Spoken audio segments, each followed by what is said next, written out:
감사합니다.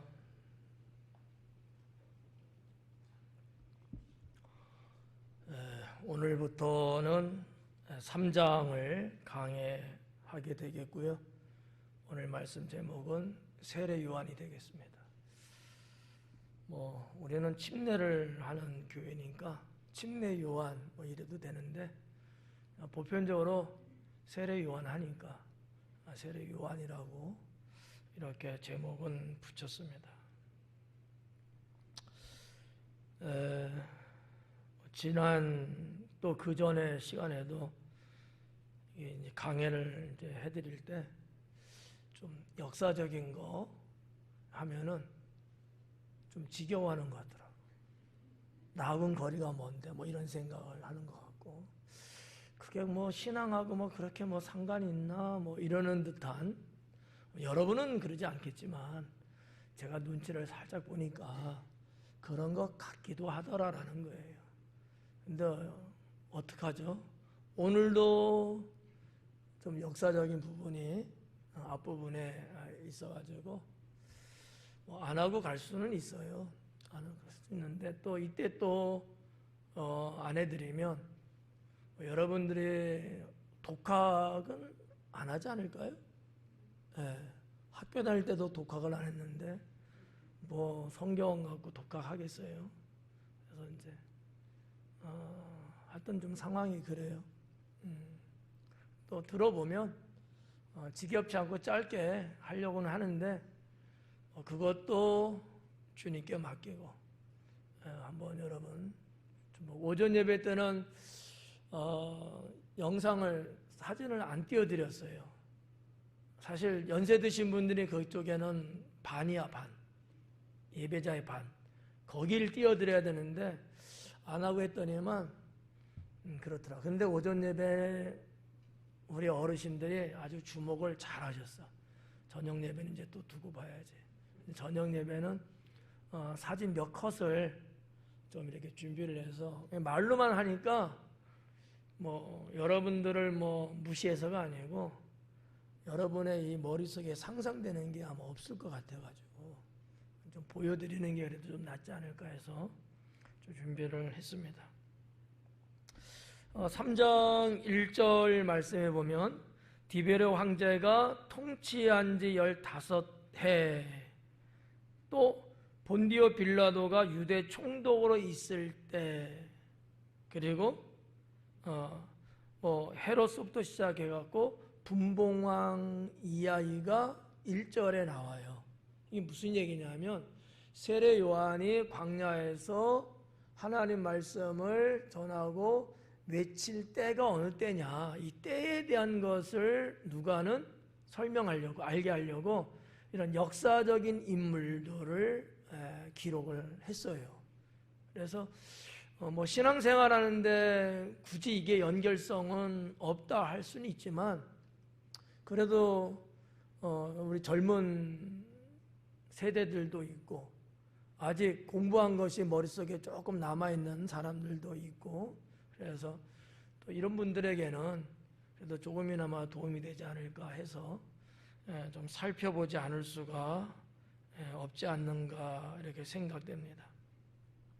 디베르 황제가 나오는데 이 디베르 황제는 우리 한글로는 디베르고 원어적으로는 티베리우스 황제죠.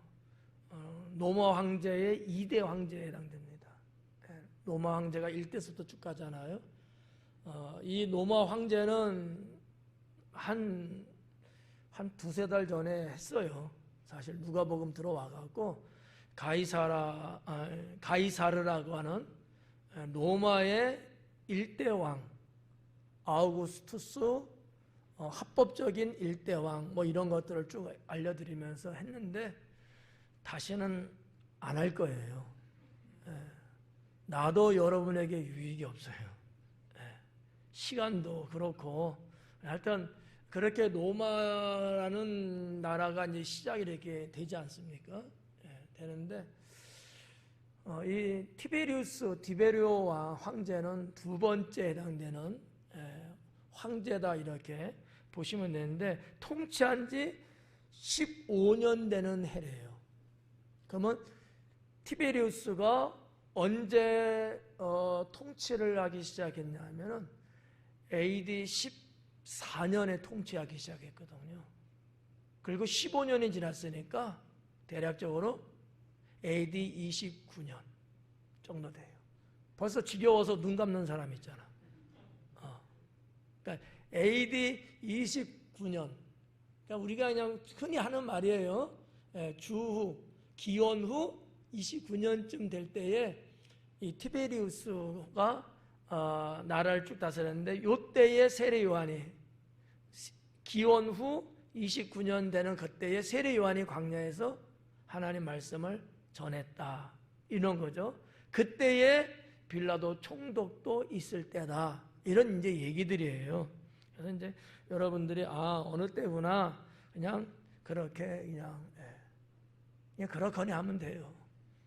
더 이상 알 이유도 없고 그냥 우리는 성경이 있는 거니까 여러분 이렇게 하고 좀 더 성경을 깊이 알려고 하는 분들, 좀 더 배경적인 게 뭔가를 알려고 하는 바이블 스터디 팀이 있다면 그분들에게는 제가 소상하게 가르쳐 드리겠지만 보편적으로는 굳이 안 하는 게 피차간의 은혜다. 이렇게 느껴져요. 자, 아무튼 이제 그렇게 보고 본디오 빌라도가 유대 총독으로 파송되죠. 와갖고 하는데 우리가 늘 익숙한 단어가 이제 총독이라는 단어거든요. 근데 좀 그 로마 시대로 볼 때 또 그 당시에 사용했던 단어로 볼 때 총독이라는 말보다는 사령관 정도가 적합한 단어예요. 사령관, 군사령관이거든요.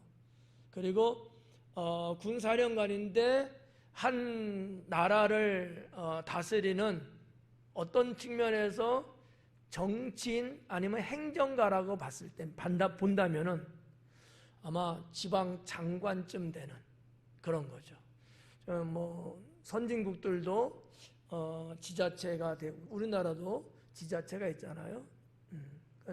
옛날에는 대통령이 다 관장하고 다 다스렸는데 지금은 그러기는 하지만 그러나 웬만한 것들은 그 지역의 단체장이 다 총괄해서 이렇게 하는 것처럼 본디오 빌라도도 이스라엘이라는 나라를 로마가 지배하면서 황제가 통치하라고 권력을 띄워준 거거든요. 총독 이렇게 말하는데 그냥 해도 상관은 없고 좀 더 그 시대의 언어적으로 표현한다면 사령관 내지는 권력자 이렇게 볼 수 있고 행정적으로 말하면 지방 장관 정도 되는 로마라는 국가의 지방 장관 정도 되는 이렇게 봐도 되지 않을까라고 생각됩니다. 그리고 이제 여기 이제 분봉왕에 대한 이야기가 나와요.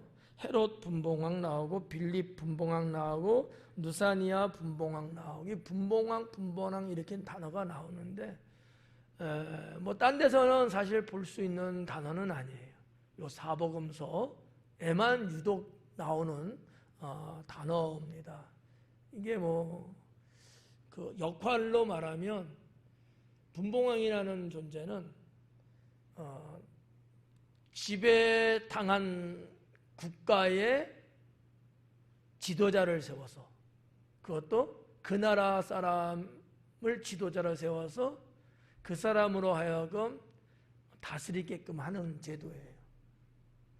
지배한 국가의 사람이 파송돼서 예를 들어서 빌라도가 다 그냥 해버리면 반발심도 크고 또 그 나라의 전통, 정치, 문화 이런 등등 것들을 잘 모르니까 그러나 그 나라 사람들을 세우면 소통도 되고 중재도 되고 여러 가지 측면에서 아우를 수 있는 것이 되기 때문에 고대 사회에서는 이렇게 중세 사회도 그랬고요. 세계 역사적으로 보면 이런 왕들을 세웠다는 거죠. 근데 이 분봉왕이라는 단어가 갖고 있는 뜻을 좀 소개한다면 4분의 1로 나누어서 나라를 다스리게 한다라는 뜻이에요. 그러면 이스라엘 나라가 있는데 4등분해하고 다스릴 수 있게끔 한 권력자가 분봉왕이라는 거죠. 좀 이해 가나요? 제가 언변이 서툴어서. 그러니까 이스라엘 전도 전체 나라가 있으면 맨 아래 지역, 중간 지역, 윗지역, 윗지역 이렇게 해갖고 4등분 해갖고 네 사람의 유대 이스라엘 왕을 세워서 각자 다스리게끔 만들었다는 거죠. 이거를 가리켜서 분봉왕이다 이렇게 이제 붙인 거죠. 여기 이제 그런 사람들이 나오는데 누가복음에 오니까 분명히 4명의 왕일 텐데 3명만 기록하고 있어요. 누가는 한 명이 어디 갔어요. 자, 일단 그거는 이따가 말씀드리고, 처음에 나오는 게 이제 헤롯이죠. 헤롯이 갈릴리 분봉왕으로 그래요. 헤롯. 이 헤롯 보통 뭐 헤롯 왕이라고 보통 그렇게 말하잖아요. 근데 이제 그 이스라엘의 역대 왕들을 보면 헤롯 일가가 왕을 쭉 해요. 다 헤롯이에요. 우리나라 이씨가 역대 왕 쭉 500년 이렇게 오잖아요. 이런 것처럼. 그러니까 헤롯은 그 집안의 이름인 거예요. 헤롯 1세, 헤롯 2세 뭐 이런 식으로 내려가는 거죠. 재미없죠. 그래서 이제 원래 그 첫째 그 이스라엘의 왕은 헤롯 안티파터라고 하는 1세가 왕이 시작됐고요. 그 사람은 뭐 한 BC 한 거의 70년 전후 정도 하여튼 그때 이렇게 하는데 1세가 죽고 그 아들 2세가 하고 2세가 죽고 그 아들이 이제 등장하기 시작하는 거예요. 그래서 헤롯 안티파터 1세, 안티파터 2세, 그 다음에 헤롯 대왕이 나와요. 이게 이제 그 대왕이 예수님 출생 당시의 왕이에요. 근데 보통 우리는 헤롯왕 이렇게 말하잖아요. 성경에서도 번역을 그렇게 했어요. 그래갖고 인물은 각각 다른데 다 똑같은 사람인 것처럼 성도님들은 알 수밖에 없는 거죠. 명칭을 그렇게 쓰니까. 오늘 여기 나오는 이 헤롯 분봉왕은 헤롯 왕하고는 달라요. 분봉왕인데 이 사람은 그 안티파터 2세의 이제 아들인데 그 아들이 쫙 나눠져 다 왕이 된 분봉왕이 된 거예요. 내가 내 자식들인데 그 자식들이 한 지역마다 이렇게 분봉왕으로 세움을 이제 받았다라는 얘기죠. 이 헤롯 안디바예요. 여기서 나오는 이 1절에 나오는 이 헤롯은 안디바, 헤롯 빌립, 헤롯 뭐 아켈라오 뭐 이렇게 헤롯 누구 이런 게 있는데 이 안디바라는 분봉왕이죠. 이 사람은 BC 4년에서 AD 39년까지 존재하는데 뭐 여러분이 머릿속에 담겨져 있는 헤롯 왕이 바로 이 사람이고요. 이 사람이 세례 요한도 참수시키는 그런 왕이죠. 왜냐하면 AD 39년까지 있었으니까 뭐 예수님의 일대기 전체 때 다 있었던 그냥 그런 왕 이렇게 보시면 돼요. 이 갈릴리 지방의 분봉왕입니다. 한번 사진 한번 띄워줄래요? 이스라엘 팔레스타인의 그 지도를 한번 좀 보여줘봐요.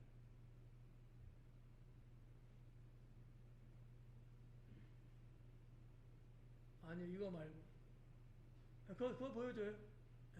저기 이게 어린이들한테 보여주는 자료야. 보시면 저기 가운데 헤롯 안디바 있죠? 왼쪽에 왼쪽 거기 헤롯 안디바. 저 헤롯 안디바를 말하는 건데 저자가 저 갈릴리 지역을 다스리는 거예요. 이해가죠? 이게 전체가 지금 이스라엘이라고 보시면 돼요. 이스라엘인데 저 부분, 저 갈릴리는 뭐 나사렛도 갈릴리 지방이고 또 뭐 고라신도 거기고 가버나움도 그쪽이고 가나 혼인잔치의 자리 거기도 거기고 저쪽에 다 이제 갈릴리 지방인데 예수님께서 또 많이 사역했던 그러한 이제 지역이죠. 이 헤롯 안디바 이 사람은 그 뭐랄까 좀 갈릴리 지역을 잘 이렇게 가야 되는데 사실은 뭐 그러기보다는 폭정을 했다라고 할까? 상당히 그 기독교도 탄압을 하고 뭐 이런 것도 성경에 이제 나오죠. 성지순례를 뭐 가본 사람은 기억이 좀 날지 모르지만 이스라엘 지도를 보면 그 갈릴리 호수의 좌측 서쪽에 이 디베라라는 데가 있어요. 한국 성경의 디베라고 원어에는 티베리우스라고 하는 데인데 거기를 건설한 왕입니다. 상당히 지금도 휴양 도시고요. 세계의 많은 관광객들이 즐겨 찾고 하여튼 그런 곳이죠. 옛날에도 항구로서 지금도 여전히 항구로서 도시 자체도 이스라엘 큰 도시 외 지방 도시로서는 그래도 규모가 있는 그러한 도시로 아직까지 자리 잡고 있습니다. 아무튼 이 헤롯 안디바는 예수님의 출생서부터 죽음에 이르는 그 전체적인 시간에 다 관련되어 있는 그러한 왕입니다. 그 다음에 이제 두 번째 나오는 자가 이제 빌립, 그 동생 빌립이 이두레와 드라고니 지방의 분봉왕이다. 그죠? 헤롯 빌립 2세예요. 이 사람은 AD 34년경쯤에 이제 죽는데 요세푸스, 역사학자 요세푸스의 글을 보면은 이 헤롯 빌립 2세 분봉왕에 대해서는 상당히 평가가 좋아요. 기록된 바에 의하면 이 자는 선정을 했다 그래요. 그러니까 나라를 선하게 잘 다스렸다는 거예요. 자기 그 관할 지역을. 그리고 사람이 인격적이었다 이렇게도 말하고 또 이 사람이 다스렸던 또 바뀌었네. 자 사람이 어디냐면은 이 성경에도 지금 봤습니다만 이두레라고 하는 지방과 드라고닛이라고 하는 지방 이 두 지방을 다스렸어요. 나왔어요?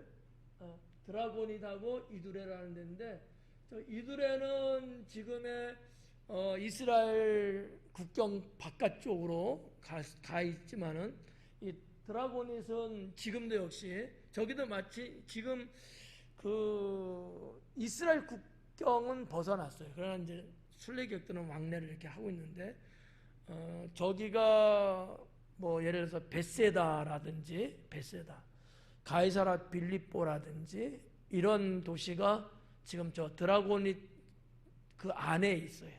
근데 이 빌립 2세가 이 두 도시를 건설했어요. 가이사라 빌립보라는 곳.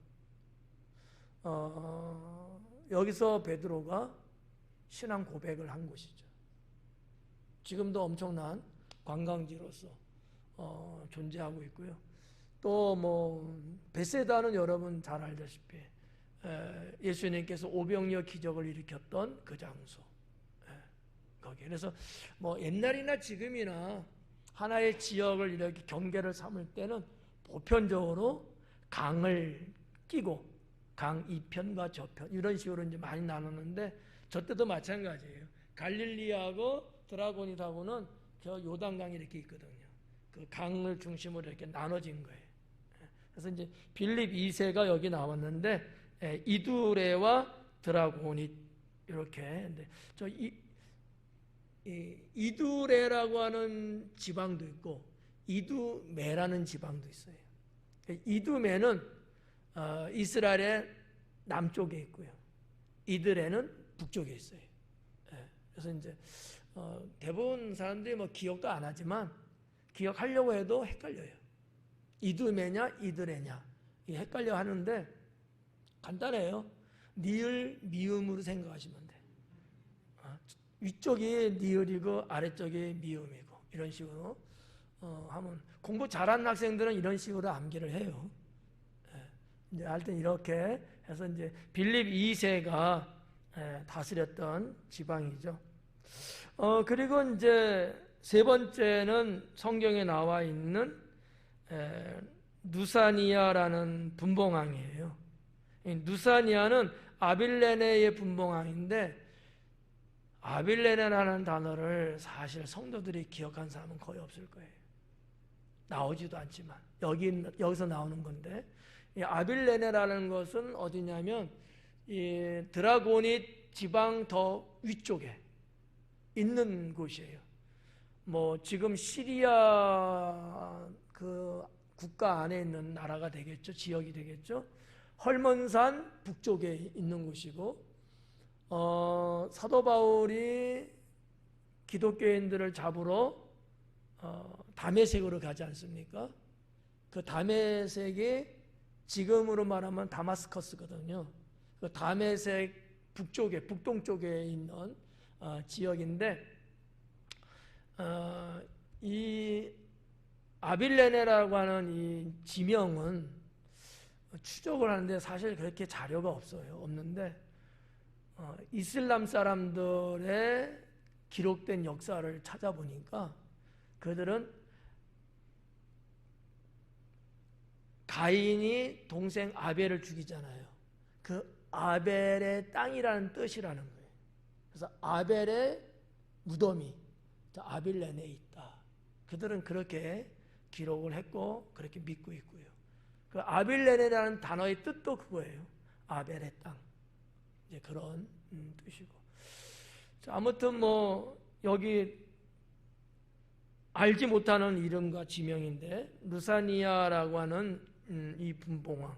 근데 이게 자기 이름이냐 아니냐 뭐 이런 것도 좀 있어요. 근데 볼 때 이름이라기보다는 아마 호칭적인 이름이 아닐까 이렇게 추정을 하고도 있습니다.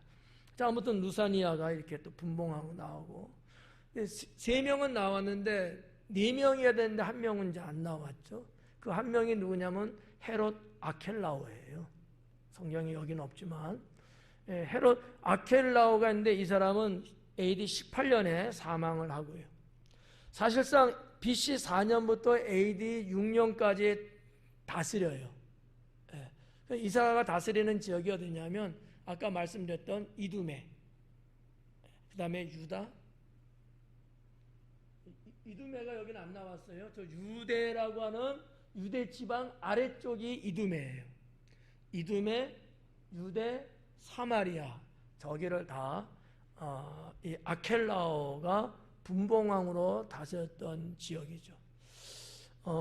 근데 이 아켈라오는 상당히 악한 왕이었고요. 그래갖고 백성들, 유대 백성들의 탄원, 또 반대 등등으로 결국은 이자는 일찍 왕에서 물러나고 죽고 말죠. 그래서 이제 그러면 분봉왕이 또 있어야 되잖아요. 근데 없는 거예요. 로마에서는 직접 빌라도 총독이 저 지역을 다스리게끔 했습니다. 이게 예수님의 사역의 사건하고 관련이 있는 거예요. 그러니까 다른 지역 갈릴리라든지 드라고니시나 이런 데도 물론 있지만 이 또 예루살렘 이 중심으로 또 사역이 있잖아요. 이제 그렇고 아까 이제 빌립 2세 말씀을 잠깐 드렸습니다만 좀 선정을 했던 왕이었다는 거. 예수님의 공생의 3년의 사역의 주 무대는 이 많은 지역 중에서 특히 이 드라고닛 저쪽 베세다, 고라신, 가버나움, 뭐 가나 뭐 이런 등등의 좀 남쪽으로 내려오면 막달라, 디베라 뭐 이런 쪽. 그러니까 예수님의 사역은 뭐 여러 군데 있지만 특히 주 무대가 갈릴리하고 드라고니시라고 하는 저 지방이거든요. 근데 빌립 2세가 이 이두레하고 드라고니스를 다스렸던 왕이었고, 또 갈릴도 했던 안디바가 있었습니다만 그 인격이 됐고 좀 성품이 좋았던 것 같아요. 그래서 이제 잘 다스렸는데, 그러기 때문에 아마 예수님이 그쪽 지역에서 사역할 때는 그다지 방해 없이, 또 정치적이라든지 군사적이라든지 종교적으로 큰 무리였고 원만하게 예수님이 사역하지 않았느냐, 저는 이제 그렇게 좀 생각이 되더라고요. 아무래도 막 억압하고 탄압하고 이런 왕이 다스리는 데는 사역하기가 힘들겠죠.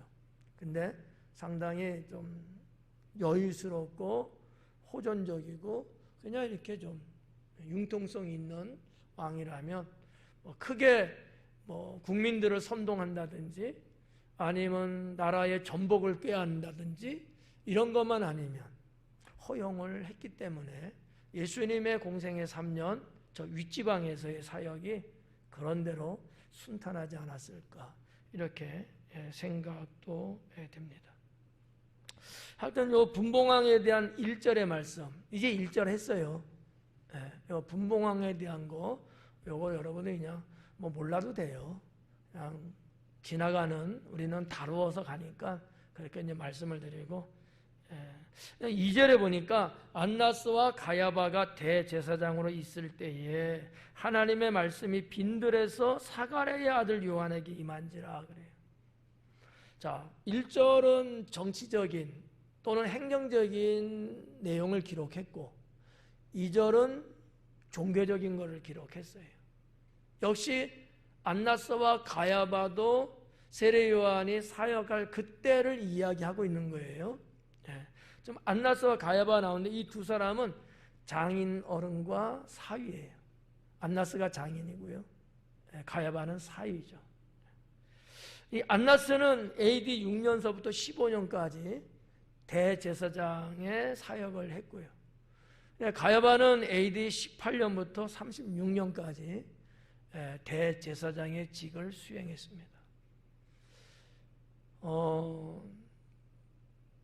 유대인들에게 있어서의 대제사장의 존재가 어떠냐, 슬쩍 말씀드리면 왕보다도 더 권위 있는, 그러니까 실제적인 권한을 행사할 수 있는, 좀 다른 말로 좋게 말하면 영향력이 엄청나게 강한 존재가 대제사장이다라고 하는 거죠. 그게 이제 안나스라는 거예요. 안나스가 일찍이 대제사장으로서 사역을 쭉 이렇게 이제 하는데 로마 정부에서 볼 때 마음에 안 들어요. 유대 사회에서 또 율법에 의하면 대제사장은 오직 한 사람이에요. 그리고 이 대제사장의 직분의 연한은 종신이에요. 죽을 때까지. 근데 이스라엘을 다스려 나가는 로마 정부의 입장에서 볼 때는 그게 탐탁지 않은 거예요. 정치적으로 자기들의 목적을 달성하기 위해서 나름대로 좀 자지우지를 해야 되는데 이 대제사장이라는 존재가 유대 백성들에게 미친 영향이 너무나 막강하다 보니까 이거를 파괴하든지 쪼개든지 분산을 시켜야 될 필요성을 느꼈던 거겠죠. 그래서 로마 정부에서는 종신직인 대제사장직을 그냥 자기들의 상황에 맞게끔 그만두게도 해버렸던 거예요.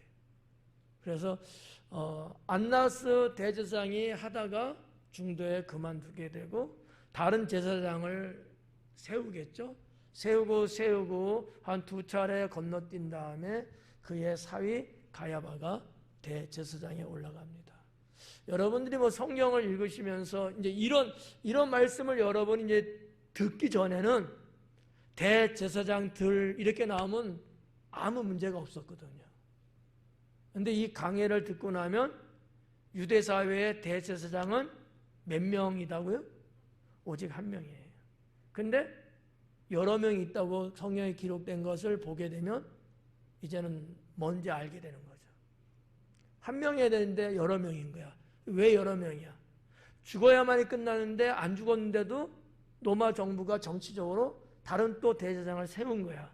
근데 유대 민족들은 로마 정부가 그런다 할지라도 우리는 하나님을 믿는 백성들로서 너희가 그만두게 했을지라도 우리에게는 여전히 대제사장이다 라고 보는 거예요. 그러면 새로 또 대제사장이 됐죠? 이 사람도 대제사장이야. 다른 사람이 그도 마찬가지야. 그러니까 성경이 기록됐을 때 대제사장 단수를 쓰는 게 맞는데 실제적으로 죽지 않은 대제사장이 있어요. 그러니까 복수를 쓸 수 있는 거죠. 지금 당장도 안나스와 가야바가 둘이 있잖아요. 그러니까 대제사장들이 이렇게 말할 수 있다는 거지. 이해 갈까요? 네.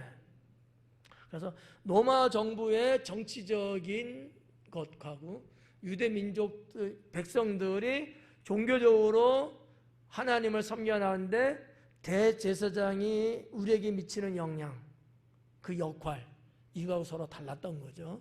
그래서 여기 안나스와 가야바가 있는데 당시에 안나스의 영향력은 유대 사회에 엄청났었습니다. 근데 가야바가 됐잖아요. 몇 년 지난 다음에.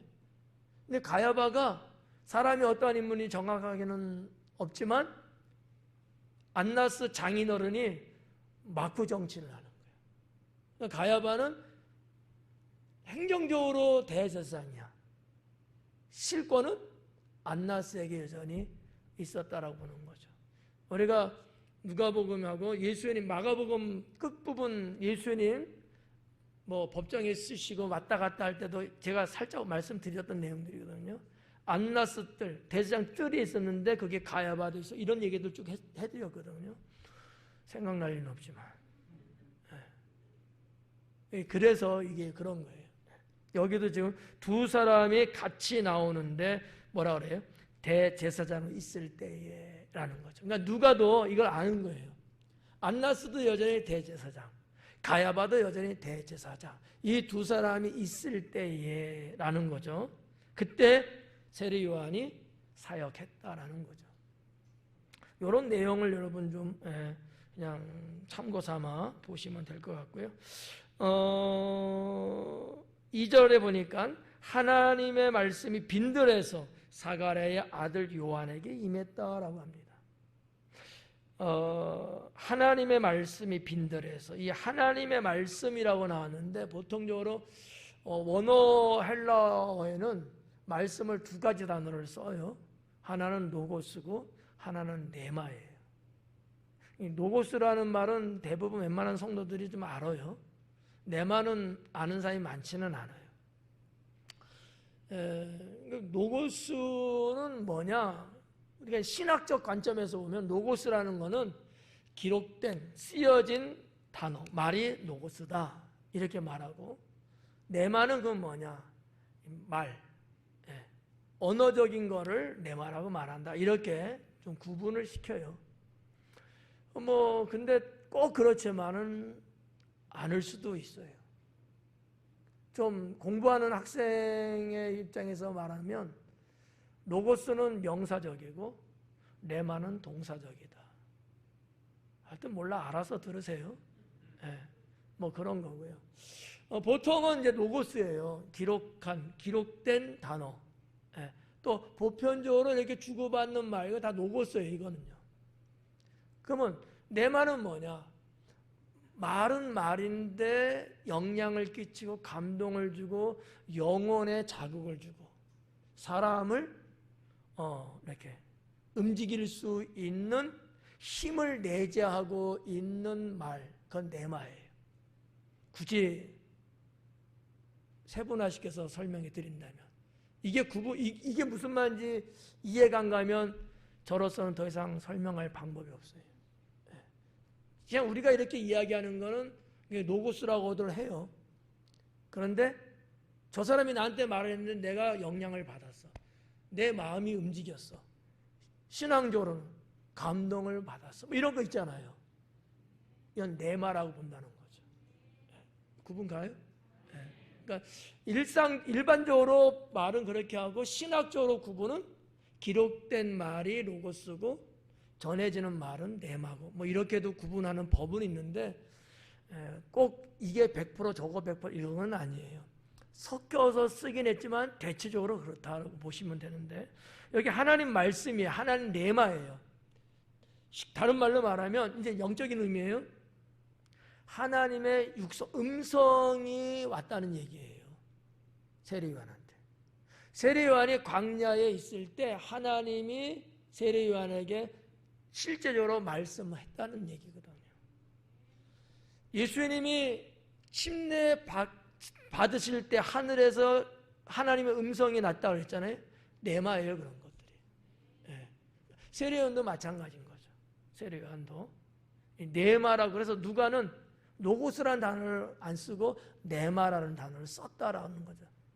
그냥 우리 성경 한글에는 알 수는 없지만 다 똑같은 말씀이니까 원어 성경을 보면 그때의 상황을 느낄 수 있다라는 거죠. 주의 음성을 들었구나 이렇게 볼 수 있다는 거죠.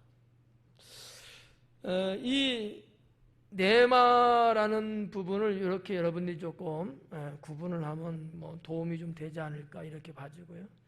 그래서 저는 이 네마라는 거를 살아있는 말씀, 사람의 영혼을 움직일 수 있는 그런 어떤 능력적이고 실제적인 말씀, 이런 건 네마다. 저는 이렇게 또 구분을 합니다. 자, 그 말씀이 빈들에서 사가랴 아들 요한에게 임했다 그래. 빈들에서. 뭐 성경에 또 이전에도 번역된 내용들 여러 가지 책들을 보면 광야라고 번역된 데도 있어요. 예. 오늘 여기 누가복음에서는 빈들이라고 나옵니다. 그런데 이 빈들이나 광야나 똑같아요. 에레모라는 단어를 사용했는데 에레모. 베레모 말고 에레모. 에레모인데 이 에레모라는 단어는 광야라는 뜻을 갖고 있고요. 빈들이라는 말이에요. 근데 우리 한국 사람들은 빈들하면 어떤 생각을 할까?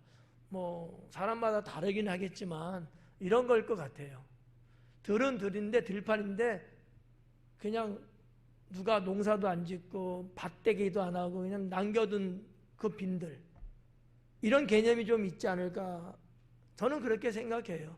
근데 그런 우리 한국 사람들이 생각하는 빈들하고 이 에레모라고 하는 유대 사회에서의 이 광야 빈들은 전혀 다르다라는 거죠. 그래서 말로 설명해도 못 알아들으니까 사진을 좀 준비했어요. 사진 좀 보여줄래요? 빈들, 광야, 유대 광야 1, 2, 3, 4 쭉 좀 보여줘봐요. 하나씩. 요거는 나중에, 요게 광야예요. 빈들이에요. 우리가 저런 거 갖고 우리 한국 사람이 빈들이라고 말하지는 않죠. 예. 빈들은 우리 한국 사람들은 그냥 들녘에 꽃도 피고 뭐 잔디도 좀 있고 막 이러잖아. 유대 광야의 빈들은 아니에요. 이것도 빈들이에요, 광야. 여러 가지를 사진을 좀 이렇게 취합한 거예요. 이것도 광야예요. 이런 모양도. 또 뭐 저런 거. 자, 여기서 잠깐 조금 확대 좀 해봐요. 보시면 저쪽에 막 사막 모래가 쌓인 것 같은 듯한 저런데 저거 모래 사막 아닙니다. 여기 있는 자갈 덩어리 있죠, 이런 거. 이런 것들이 많이 쌓여져 있는, 특히 그 지질학적으로 말하면 석회가 많이 있는 저 돌 부스러기들로 구성되어 있어요, 대부분. 그래서 잡석이라고 우리나라에서 보통 말하잖아요. 밟으면은 찡 미끄러질 수도 있는 그런 형태로 산들이 구성되어 있어요. 너무나 멀기 때문에 마치 모래냐 아니냐 이렇게 볼 수 있는데 그건 아니에요. 가까이 있는 이런 거. 다음 사진. 넘기고요. 이런 형태. 여기 길 있죠? 광야의 저 길인데 저런 것들이 그 예수님 당시 그 이전에도 마찬가지지만 저게 바로 이 도시에서 저 도시로 가는데 걸어가는 길들이에요. 넓지가 않아요. 그냥 장정 한 2명 정도가 같이 간다든지 아니면 뭐 양을 좀 끌고 간다든지 우리나라 말하면 소로길 정도? 그런 길, 산길 그런 거. 왜냐하면 지형 자체가 길을 그렇게 닦아서 만들 수가 없어요. 그러다 보니까 아주 폭이 좁은 그러한 이제 길이에요. 아까 이거 말고 첫 번째 유대 광야. 이 칼라가 좀 확대 좀 해주실래요? 이게 힘이 갖고 이렇게 되는데 오른쪽 사회 써 있죠? 사회가 있고 엔게디가 있고 마사다가 있는데 그게 유대 광야로 써 있잖아요. 그러니까 유대 광야라고 하는 얘기는 무슨 얘기냐면 자 이제 저를 봐요. 갈릴리 바다가 있습니다. 그러면 갈릴리 바다에서 쭉 요단강이 내려와요. 그리고 사해 바다가 있는데 이 요단강 갈릴리 바다를 떠나서 요단강 서쪽서부터 사해 바다 끝 남단까지 유대 광야가 펼쳐져 있어요. 그런 거예요. 그러니까 우리가 생각하는 빈들하고는 전혀 다른 모습이다라는 거. 또 여기에 이제 뭐 추가해서 하나 설명해 드리면 저 유대 광야에는 뭐가 있냐면 와디라는 게 있어요. 와디. 임집사님 그 와디 사진 하나 있죠?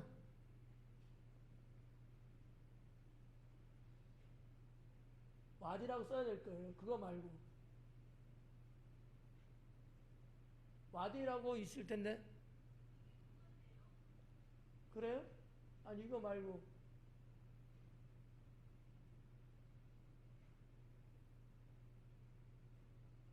이게 다예요? 그러면 아까 그거 좀 보여줘요.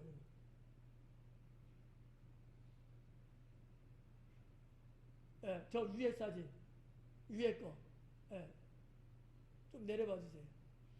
협곡이에요. 그러니까 와디라는 것은 무슨 얘기냐면은 이게 이제 아람어예요. 와디라는 단어가 아람어인데 건곡이에요. 건곡.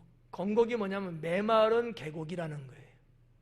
그러니까 비가 원래 없는 지역이잖아요. 근데 비 올 때만 물이 흐르고 나머지는 물이 안 흐르는데 물이 흐를 때마다 저 토질이 석회라 파여요. 막. 저 와디의 이 깊이가 심한 데는 몇백 미터도 되는 데도 있고요. 보통 보편적으로 뭐 100m에 육박할 정도로 상당히 깊습니다. 근데 이제 혹시나 여러분 중에서 유대 강야 같은 데 갔는데 비가 온다. 와디의 성격을 모르면 묻혀 죽을 수도 있어요. 우리 소나기 내리면 우리나라는 그래도 이게 어느 정도 걸리잖아요. 저기는 엄청난 급물살을 형성하고요. 확 쓸어내려요. 그래서 지형이 바뀌어버릴 정도로. 이런 것들이 긴 세월을 계속 오면서 자꾸 파이면서 깊어지겠죠. 와디 계곡이라고 말하고 뭐 단어는 뭐 우리나라 건곡 이렇게 말하기도 하고 말이죠. 하곡이라는 단어도 쓰기도 해요. 아무튼 그냥 아람어로는 와디예요. 그러니까 저 엔게디 저쪽 다윗도 저쪽에서 피신 생활을 했고요. 세례 요한이 저쪽에서 복음을 전하기도 하고요. 저쪽에 가서 피신 생활하면 잡으러 오고 쫓아오고 이게 쉽지 않아요. 그래서 어떻게 보면 피난처다 이렇게들 유대인들은 생각들은 했던 거죠. 자, 이렇게 빈들이라는 것은 이제 사진까지 보여드렸는데 이 빈들은 어찌하든 간에 사람이 살 수는 없는 곳입니다. 버려진 땅이고요. 척박한 곳이고요. 이제 간혹 마을은 형성하지 않습니다. 근데 간혹 저 유대 광야 같은 데를 지나다 보면 이 베두인들이 그냥 자기 한 집 정도 우리 집만 천막 치고 사는 경우는 가끔 있어요. 그런데 저런 광야 중에서도 계곡을 이루는 저런 데는 없고요. 그냥 그래도 웬만한 원만한 이렇게 지형 이런 데는 이제 있는 경우가 있습니다. 저 이스라엘의 그 가이드의 말을 기억해 보면 웬만한 가이드도 광야나 사막 같은 데서는 잘못하면 길을 잃어버리면 죽을 수도 있다 그래요. 그러니까 그게 완전 토종이라든지 정말 뭐 하여튼 뭐 그런 사람들이 있어야지 그냥 겁 없이 뭐 자기가 뭐 이렇게 나서서 막 하다간 큰일 날 수 있다. 그래서 결국은 죽는 사람들도 종종 나온다고 그러더라고요. 광야는 그나마 좀 덜한데 사막지대는 특히나 심하다. 사막 바람이 불면 없었던 모래산이 형성되고 모래산이 싹 없어져 버린다는 거예요. 그러면 사람들이 지형지물을 보고 이쪽으로 가면 되겠다, 전에 왔던 길이다 이렇게 하는데 그게 없어져 버리니까 어디지? 그래서 헤맨다는 거죠. 그런 이야기를 또 가이드가 하는 것도 들어봤습니다. 자, 세례 요한은 이런 빈들에 있었고 거기서 말씀을 전했다라는 거죠.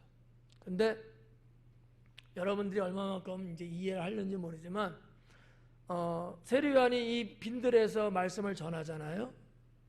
근데 사람들이 왔대잖아요. 그러면 사람 사는 옆 동네 정도? 라고 생각할 수도 있을 거 아니겠어요?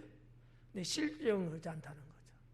거리가 몇십 킬로씩 된다는 거죠. 유대 광야를 우리가 보편적으로 지리학적으로 말할 때 예루살렘 도시를 떠나면 바로 광야가 시작된다고 보고 있거든요.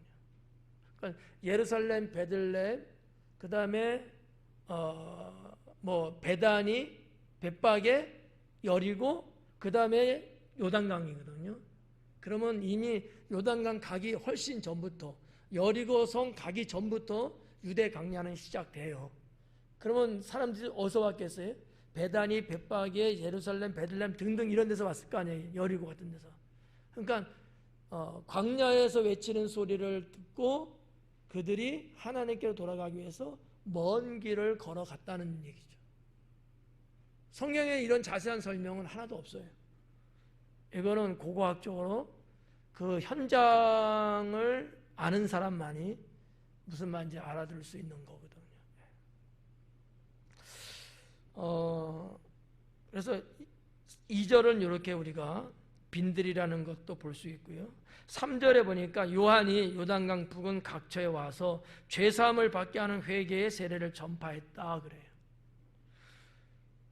이 말씀이 어떻게 보면 오늘 말씀 중에 두 번째로 중요하지 않을까 생각합니다. 보니까 죄사함을 받게 하는 회개의 세례 이렇게 말하고 있는데, 자, 회개라는 단어 한번 봐봐요. 죄 사함을 받으려면 옛날이나 지금이나 뭐를 해야 된다? 회개해야 된다는 거예요. 회개 없이는 용서 받을 수 없다라는 거죠. 네. 근데 그 회개를 하게 하는 세례다라는 거예요. 왜냐하면 헬라 성경에 보니까 에이스라는 전치사를 썼어요. 그거는 어느 방향을 제시하는 전치사거든요. 회개를 할 수 있도록, 회개라는 것이 죄사함을 받을 수 있는 곳으로 가게끔 하는 거라는 거예요. 근데 거기에 사용된 게 뭐예요? 세례라고 하는 거예요. 그러니까 세례라고 하는 행위를 통해서 하나님께 용서받을 수 있게끔 된다는 얘기죠. 이것이 세례 요한을 통해서 기록된 거고요. 오늘날 우리가 알고 있는 침례하고는 좀 의미가 좀 달라요. 약식 세례 있죠? 머리에다 이렇게 물 찍어서 하는 거. 이 약식 세례의 의미는 죄사함이에요. 근데 침례는 죄사함도 포함된 그리스도와 하나를 이룬다는 뜻이 강해요. 이거를 로마서에서는 뭐라고 했느냐? 물속에 잠길 때에 그리스도의 죽음에 동참하는 것이고 물에서 올라오는 것을 그리스도 부활에 동참한 거라고 말씀하고 있거든요. 이것이 사도 바울을 통하여 예수님께서 주신 말씀이에요. 그런 의미에서 좀 다르죠. 죄사함이라는 것은 근본적인 거예요. 그런데 더 중요한 건 뭐냐? 내가 침례에 응한다는 것은 그걸 통해서 그리스도와 연합, 하나를 이룬 것. 근데 침례를 받을 때 그렇게 된다는 얘기는 아닙니다. 그런 자가 받는 것이 침례다라는 거지. 즉 증표다라는 얘기입니다. 그러면 세례 요한 때는 어땠느냐? 유대인들이 세례 요한에게 와서 침례를 받습니다. 무슨 의미일까? 하나님을 떠나 산 자들이 죄악 속에 산 사람들이 다시 하나님께 돌아온다는 얘기예요. 그거를 입증하고 있는 게 세례 요한의 침례를 받는 행위였습니다. 그러니까 세례 요한의 침례를 받는 자들은 다 뭘까요? 죄사함을 받음을 의미한다는 거죠. 이런 이제 침례와 세례의 차이점. 세례 요한의 세례와 똑같은 침례지만 신약 교회 때의 침례하고는 이런 면에서 조금 다른 의미가 있다라고 여러분 보시면 되는 거예요. 누가가 기록한 것은 죄 사함을 받게 하기 위한 회개 세례, 침례 이렇게 말했고, 사도 바울은 그리스도와 연합되는 침례라고 말했던 거예요. 네, 둘은 서로가 중첩된다든지 부딪히는 건 아니고요.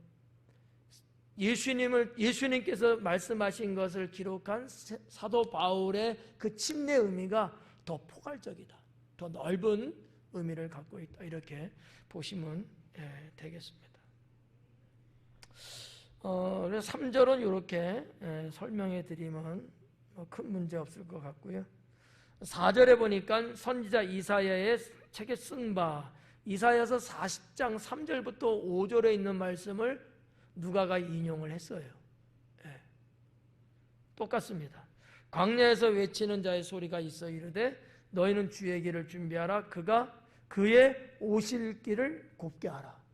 그러니까 이사야 선지자를 통해서 하나님의 말씀을 하셨는데, 그때는 이사야 선지자가 이래야 되는 건 아니고 유대 백성들이 이렇게 해야 된다라는 메시지였어요. 근데 이사야서가 예언서라고 우리가 보고 있는데, 예언적으로 볼 때는 이스라엘의 회복을 40장에서 말하고 있는 거거든요. 그러면 그 시대도 이스라엘 회복은 누구를 통해서 가능하냐라는 거죠. 메시아라는 거예요. 네. 그런 거를 누가가 이사야 말씀을 인용을 해서 똑같이 기록을 했습니다. 5절 말씀에도 보니까 모든 골짜기가 메워지고 모든 산과 작은 산이 낮아지고 굽은 것이 곧아지고 험한 길이 평탄하여질 것이요. 그래요. 이 5절 말씀을 놓고 볼 때에 이사야 선지자 그 시대나 세례 요한의 이 시대나 제가 보는 관점에서는 유대 백성들이 죄악과 어둠의 삶을 살고 있다라고 하는 거예요. 그러니까 이사 선지자 시대 때도 하나님은 자기 백성 유다 민족을 죄악과 어둠에서 살고 있는 너희들을 내가 회복시켜 주겠다는 말씀이 40장 말씀이거든요. 역시 세례 요한 시대도 마찬가지였다는 거죠. 죄악과 어둠 속에 살고 있는 시대였어요. 그래서 누가는 이 말씀을 인용하면서 우리에게 오실 메시아는 우리의 이와 같은 삶, 우리의 이와 같은 인생과 영혼을 회복시켜 줄 뿐이다 라는 것을 언급하고 있는 5절이라고 보시면 되겠고요. 5절 말씀에 한 4가지 정도가 소개되고 있는데, 모든 골짜기가 메워지고 그래요. 모든 골짜기를 메운대요. 예수님 메시아가 와갖고. 이거는 다 비유적인 거예요. 그럼 골짜기 아닙니까? 골짜기는 뭐예요? 아까 와디처럼 훅 패인 곳이잖아요. 이것을 메운다는 거예요. 하나님의 백성들의 삶이 황폐해져 있는 거예요. 그 황폐해진 것을 구원한다고 할까? 원상복귀 시켜주겠다는 그런 메시지적인 말씀이거든요. 그렇게 보시면 되고요. 모든 산과 작은 산은 낮아지고 그래요. 이 모든 산과 작은 산, 모든 산 말했는데 왜 또 작은 산이야? 모든 산의 개념이 교만이에요. 높아진 거거든요. 예수님 당시에 또 이사야 선지자 그 시대에 권력자들, 때로는 있는 자들은 교만했어요. 그래서 낮고 천한 백성 이웃들을 좀 뭐라고 할까, 구박을 한다든지 가볍게, 심하게는 그들의 재산을 늑탈하고 강도짓을 하고 권력을 횡행하면서 하나님의 뜻에는 전혀 맞지 않는 정반대의 삶을 살았죠. 그게 높은 산이에요. 그러면 작은 산은 뭐라고 볼 수 있을까? 그 일반 백성들, 정말 무시당하고 천대 속에 살고 가진 것 없이 사는 그 일반 평백성들이 있잖아요. 그 중에서도 또 교만 떨고 자기보다 더 약한 자들을 착취하는 자들이 있는 거예요. 모든 산과 이 작은 산이 다 낮아질 것이다. 그러면 메시아 되신 예수님께서 이 땅에 오셔서 하시는 사역 중에 뭐가 있는 거예요? 모든 백성들에게 참 평안을 주고 자유를 주고, 누구나 다 하나님의 나라 그 존귀한 것을 가질 수 있게끔 해주시는 이러한 축복을 우리가 또 생각해 볼 수도 있죠. 그리고 이제 세 번째가 굽은 것이 고다지고 그래요. 굽은 것이 고다졌대. 굽었대요. 이렇게 이게 굽은 거잖아요. 현대인들은 이 굽은 길을 좋아하더라고. 여기가 포토존이래. 멋있대. 라고 사람들이 그거 보려고 비행기 타고도 막 가요. 그랜드 캐년 같은 그런 거, 협곡. 그냥 일자 협곡은 재미가 없어. 협곡이면서도 막 휘어지고 막 이렇게. 우리나라도 저 충북에 가면은 막 길이 막 그러잖아요. 강원도 길도 옛날 길 막 그러잖아요. 이런 것들이요. 어느 작가 특수계층에서는요 아주 좋아하는 그런 장소래요. 근데 그걸 말하는 건 아닙니다. 이렇게 굽은 곳이에요. 굽이. 이게 뭐예요? 하나님 앞에 바로 가야 되는데 그러질 않고 인생을 돌고 내 멋대로 살고 세상 방법대로 살고 계속 하나님 말씀에 불순종하면서 이렇게 뱀이 이렇게 다니듯이 이렇게 굽어지는 거야. 이런 것들이 고다질 수 있도록 메시아께서 하실 일이다라는 거죠. 그러니까 메시아가 없이는 사람들의 눈이 맹인과 같은 거예요. 맹인. 눈은 갖고 있으나 보이지 못하고 걷기는 하지만은 똑바로 가지 못하고 다 굽어 있어. 인생이 다 굽어 있어. 여러분도 혹시 여기에 해당되는 건 아니죠? 주님이 말씀하시고 가르쳐 주는데도 말 더럽게 안 듣고 그냥 계속해서 자기 고집 부리고 막 이렇게도 가서 한번 부딪혀보고 또 저렇게 가서 부딪혀보고 언제 그 길을 다 끝낼지 몰라. 아직도 그냥 돌고 도는 거야. 인생 미로처럼 말이죠. 그런 길을 곱게 펴주시는 이런 걸 말씀하고 있는 거고요. 마지막 네 번째는 험한 길이 평탄해질 것이요. 그래요. 험한 길이. 험한 길은 뭐예요? 아까 우리가 와디 계곡도 봤습니다만 길이 이렇게 쫙 나 있어야 되잖아요. 울퉁불퉁한 거야. 막 길이 막 절단돼 갖고 말이에요. 절벽이 된다든지 사람이 도저히 갈 수 없는 길. 아까 우리 저기 잡석 같은 것들이 막 있었잖아요. 저는 성지순례 가서 아론의 무덤인데 근처까지는 갔었어요. 근데 길이 정말 저래. 차가 위험한 정도도 좀 있고 걸어도 봤어요. 저 잡석길을. 욕하는 거 아니에요? 잡석으로 막 돌이 깨져서 이런 것들이 막 그 수없는 세월 속에서 비바람 맞아가면서 뭐 이런 것들이잖아요. 밟으면요 찍찍찍찍 미끄러져. 왜냐하면 이렇게 평지에 깔려있는 돌이 아니고 경사각이 있는 데 있는 돌을 밟고서 가야 되니까 그렇더라는 거죠. 어떻게 보면 여기서 말하는 이 험한 길이 그런 거예요. 내가 가야 되는데 갈 수 없을 만큼 내 영혼을 방해하고 가로막고 있는 것들, 이런 것들이 있잖아요. 그런 것들을 어떻게 평탄하게 해주신다는 거죠. 사탄이 얼마만큼 우리를 못 가게끔 하겠어요. 나는 정말 주님 앞에 제대로 가고 제대로 내가 신앙생활을 하고 싶은데 이런 험한 길을 막 쌓아놓고 말이지 못 가게 하는 거예요. 메시아 되신 주님께서 이 땅에 오셔서 이러한 문제, 영적인 것들을 다 해결해 주시면서 주님이 그러잖아요. 내게로 오라. 내게로 오라는 거예요. 우리는 계속 뺑뺑 인생 살아요.